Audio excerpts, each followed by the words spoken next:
prešao iz Crvene zvezde baš u Partizan i to je prvi igrač posle više od 20 godina ko je promenio boje već. Sjajna lopta, prilika za kontru Partizana. Prilika i gol!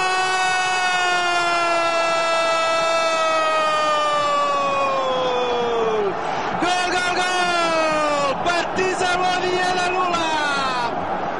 Već u četvrti minut. Lamin Diarra po ko zna koji put fatalan za crveno-bele. Crna mamba Partizana. Pogledam još jednom ovu akciju. Sve je lopta prošla.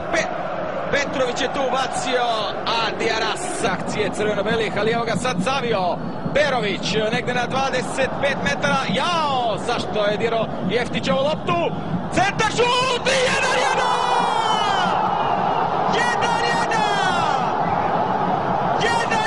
Rekao sam da bi crveno-beli morali da izjednače ukoliko žele da trijumfuju u ovom meču.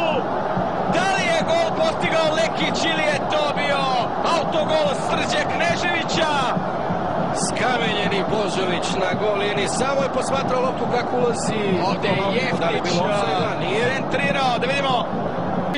Evo Ljajića sada, pokušao neku kontru, otvara se i evo ga! Na drugoj strani Morira! Trči Morira, trči Kleo, da li će probati? Ne, vratili su se svi. Gol!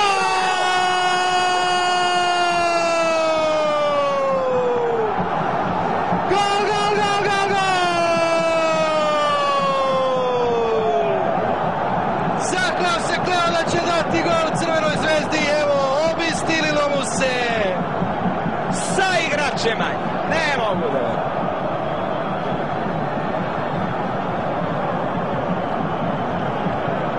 Peti gol Klea u šampionatu.